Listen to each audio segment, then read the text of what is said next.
Selamat pagi para Boskonian dimanapun kalian berada. Salam sehat selalu.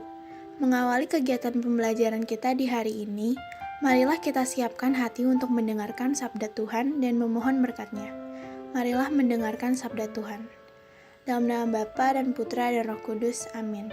Bacaan dari Lukas 9 ayat 46 sampai dengan 50. Maka timbullah pertengkaran di antara murid-murid Yesus tentang siapakah yang terbesar di antara mereka. Tetapi Yesus mengetahui pikiran mereka.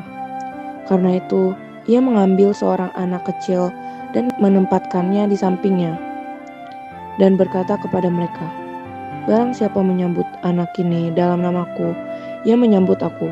Dan barang siapa menyambut aku, ia menyambut dia yang mengutus aku.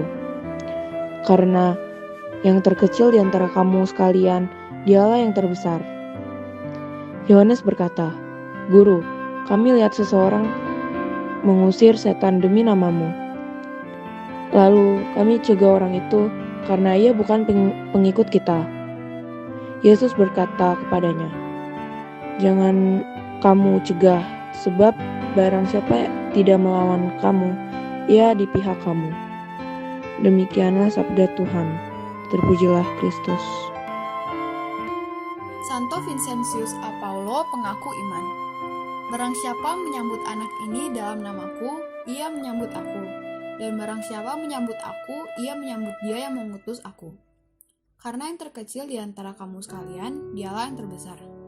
Lukas 9 ayat 48. Teman-teman yang dikasihi Tuhan, hari ini gereja memperingati Santo Vincentius a Paulo sebagai rasul cinta kasih bagi kaum miskin dan penghibur orang-orang sakit.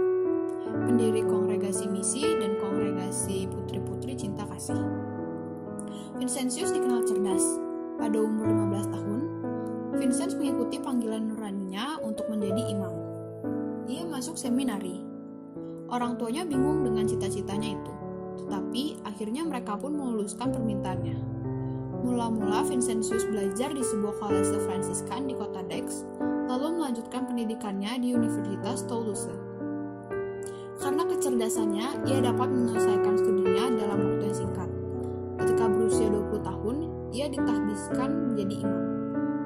Pada tahun 1617, Vincent diangkat sebagai pastor paroki Châtillon-les-Dombes.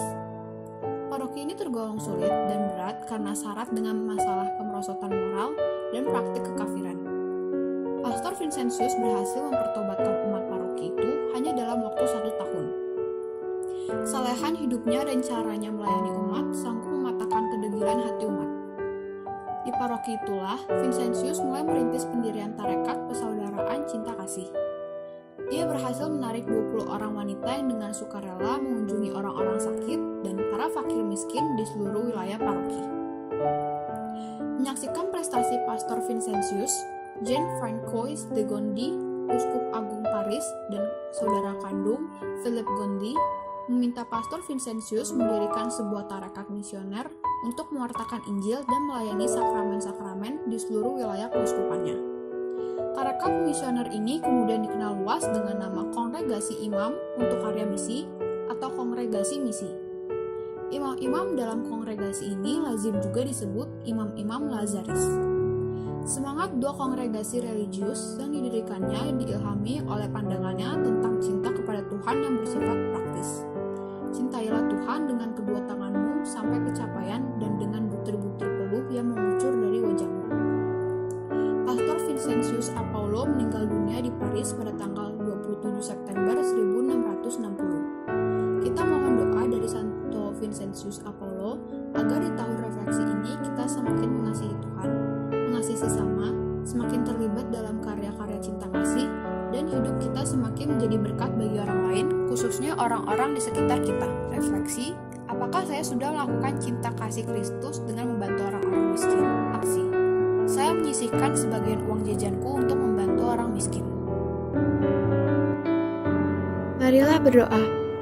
Dalam nama Bapa dan Putra dan Roh Kudus. Amin. Allah Bapa di surga, kami bersyukur dan berterima kasih atas teladan para kudus-Mu. Semoga dengan memperingati Santo Vincentius a Paulo, kami memiliki semangat untuk mengasihi orang-orang miskin dan menderita. Amin. Bapa kami yang ada di surga, dimuliakanlah namamu. Datanglah kerajaanmu, jadilah kehendakmu di atas bumi seperti di dalam surga. Berilah kami rezeki pada hari ini, dan ampunilah kesalahan kami, seperti kami pun mengampuni yang bersalah kepada kami. Dan janganlah masukkan kami ke dalam pencobaan, tetapi bebaskanlah kami dari yang jahat. Amin. Santo Yohanes Bosco, doakanlah kami. Dalam nama Bapa dan Putra dan Roh Kudus. Amin.